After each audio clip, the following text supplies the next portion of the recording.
मोदी अपने मुल्क भारत को बहुत आगे पहुंचा देगा, तीसरी बड़ी इकोनॉमी बना देगा दुनिया की। इसके अलावा बहुत से डेवलपमेंटल प्रोजेक्ट्स की भी प्राइम मिनिस्टर मोदी ने बहुत बार बात की और ये भी कहा है कि मोदी हेडलाइंस नहीं, मोदी सीधा डेडलाइंस देता है। खूब सारी हेडलाइंस देकर जाऊं, लेकिन मैं हेडलाइंस पर नहीं बल्कि डेडलाइन पर काम करने वाला व्यक्ति हूं। आज इंडिया कितना आगे निकल गया है।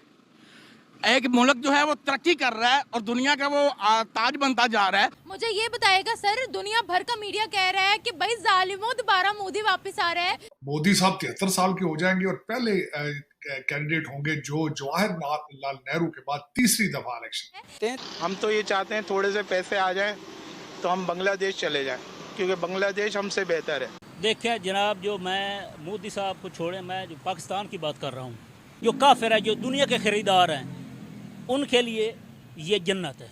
अभी तक जो समझ में आया है वो ये समझ में आया है कि सब कुछ आवाम पर ही पड़ने वाला है। मिडिल क्लास को तो उन्होंने खत्म ही कर दिया है। आज इमरान खान होता तो ये नौबत ना आती। इमरान खान में इतनी पावर है, अल्हम्दुलिल्लाह जेल के अंदर नया पाकिस्तान बन रहा है अब। अगर हम बात करें मोदी की, तो देखिए मोदी की इस वक्त, अगर आप बात करें ईरान की, इस्लामिक कंट्री है ना, और इस वक्त जितने सबसे ज़्यादा वर्ल्ड में सबसे ज़्यादा सेंक्शंस ईरान के ऊपर ही है, लेकिन फिर भी आज ईरान के अच्छे खासी गैस और ऑयल वो करते हैं, एक्सपोर्ट करते हैं इंडिया को। पन्नू साहब है, खालिस्तान के लिए नारे लगाए, उनकी प्रॉपर्टियां इंडिया के अंदर जब्त कर। लेकिन मसला ये नहीं होता कि वो ये नहीं देखते कि नेशनल लेवल या इंटरनेशनल लेवल पे कि हमारे साथ इशू है तो हम ये ना करें, या इसके साथ इशू है हम ये ना करें। इसमें आप अपना नेशनल इंटरेस्ट देखना होता है। इसमें वो ये चाह रहे हैं कि हमारे इंडिया चाह रहे हैं कि हमारे एक्सपोर्ट ज़्यादा, इंपोर्ट्स कम होता है कि उनकी जो जीडीपी वो बढ़ जाए ना। अच्छा डॉक्टर साहब, जब अवाम ये 100 का नोट खर्चेंगे तो 18 रुपए हुकूमत के पास जाएंगे।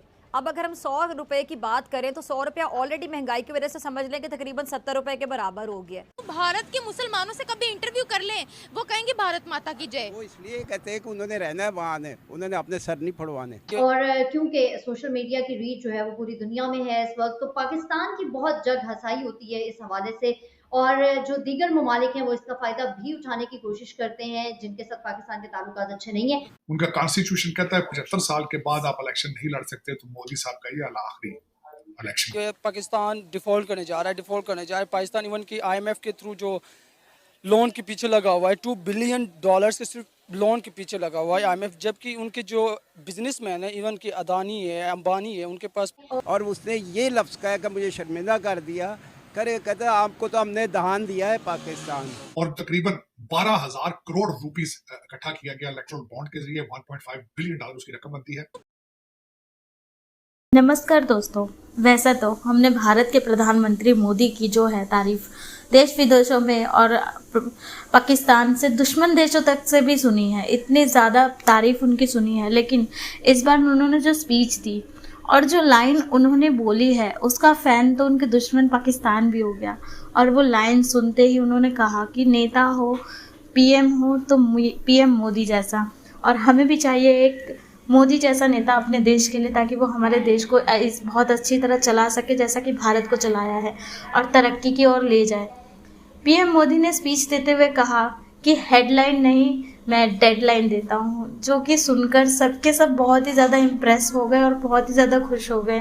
और भारत के लिए तो ये गर्व की बात है कि उनके जो PM है उनकी इतनी ज़्यादा तारीफ़ होती है विदेशों में, लेकिन साथ ही साथ पाकिस्तान जो है वो बहुत ही ज़्यादा जलता है कि सब कुछ अच्छी चीज़ें भारत के पास ही क्यों हैं, उनके पास क्यों नहीं है। वो भी चाहते हैं कि उनके पास एक PM मोदी जैसे नेता हो, PM मोदी जैसे प्रधानमंत्री हो। तो कहा है उन्होंने PM मोदी जैसे प्रधानमंत्री चाहिए हमें भी। तो चलिए देखते क्या रिएक्शन है इसका पाक मीडिया के ऊपर, और चलते हैं पाक मीडिया के ऊपर।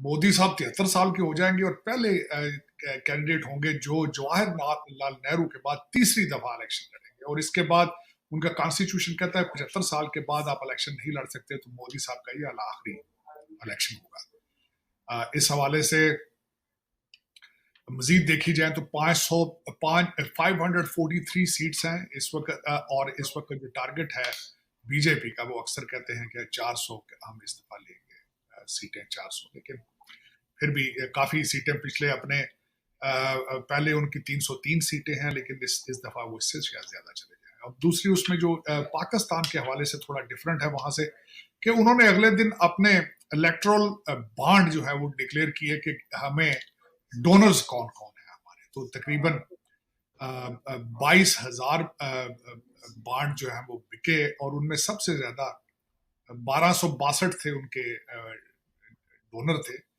और तकरीबन 12,000 करोड़ रुपीस इकट्ठा किया गया इलेक्ट्रल बॉन्ड के जरिए। 1.5 बिलियन डॉलर उसकी रकम बनती है, लेकिन आधी से ज्यादा रकम सिर्फ 20 लोगों ने दी है। पिछले दिनों एक शख्स जो जिनको लॉटरी किंग कहा जाता है, जिनकी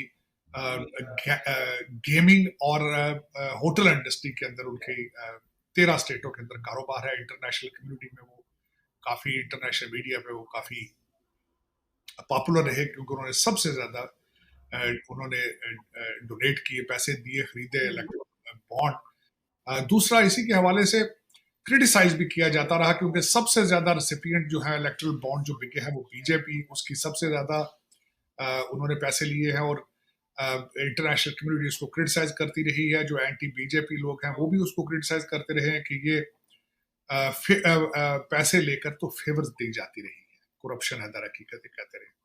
लेकिन 6 हफ्ते की मैराथन होगी, इलेक्शन होगा और मैंने जिस तरह आपको बताया है कि उनके 7 फेजेस हैं, पूरे भारत में 7 फेजेस के अंदर इलेक्शन है। तो दुनिया की सबसे बड़ी जमहूरियत है। जो उनके इलेक्शन कमीशन के इंचार्ज हैं उनमें से राजीव कुमार साहब हैं, दूसरे एक सरदार हैं। राजीव कुमार साहब ने स्टेटमेंट दी है कि हम जमहूरियत को हिंदुस्तान के हर कोने में ले जाएंगे। बहुत बड़ी स्टेटमेंट है। अब देखते हैं कि ये इलेक्शन किस तरह होते हैं, इसके रिजल्ट क्या आते हैं। लग यही रहा है, फोरकास्ट तो यही है कि मोदी साहब इलेक्शन जीतेंगे, हिज पॉपुलैरिटी इज राइज, लेकिन लेट्स सी व्हाट हैपेंस। तो आजकल इतने दोस्तों, अगर वीडियो पसंद आई तो लाइक और सब्सक्राइब करना ना भूलें। तो मिलते हैं अगली वीडियो में। जय हिंद, जय भारत। मुझे ये बताएगा सर, दुनिया भर का मीडिया कह रहा है कि भाई जालिमों दोबारा मोदी वापस आ रहा है। पीएम मोदी ने भी अपनी स्पीच में कहा है कि आई एम कमिंग बैक। इस बारे में आप क्या कहेंगे? पीएम मोदी का क्या तीसरा टेन्योर होने वाला है ये? देखिए, हो सकता है। मैंने कहा ना कि कौम परस्त हैं, वो बर्दाश्त नहीं करते मुसलमानों को। वहाँ भी पता नहीं किस तरह बर्दाश्त कर रहे हैं। सेकुलरिज्म है वहाँ पे, इस वजह से वो बर्दाश्त कर रहे हैं, दुनिया को दिखाने के लिए कि हम मुसलमानों को तंग नहीं करते। आज उनका बस चले तो मुसलमानों को बहुत नुकसान पहुँचाया और निकाल दें। अभी तक पहुँचाया क्यों नहीं उन्होंने? वहाँ के मुसलमान इतने खुशबाश क्यों हैं? वो खुशबाश इसलिए है कि हमारा मुल्क में परफेक्ट नहीं है यार। हमारा मुल्क उनके लिए परफेक्ट नहीं है? हम उनके लिए वो यही कहते हैं। क्या कहते हैं? वो यही कहते हैं कि आप लोगों के जो है ना सिस्टम है वो ख़राब है सिस्टम, और ये है भी हकीकत ही है। मैं पाकिस्तान की बात नहीं कर रही, मैं ये बात कर रही हूँ भारत के मुसलमानों से कभी इंटरव्यू कर लें, वो कहेंगे भारत माता की जय। वो इसलिए कहते हैं कि उन्होंने रहना है वहाँ, उन्होंने अपने सर नहीं फड़वाने। अच्छा, अगर सर नहीं फड़वाने? सर वहाँ पर मुसलमानों को बड़ी फ्रीडम है, हम तो यहाँ खुल डुल के बात नहीं कर सकते ना। कहने का है, लेकिन बात ऐसे से जनूबी इंडिया में कोई पिछले दिनों देखे ना क्या हुआ।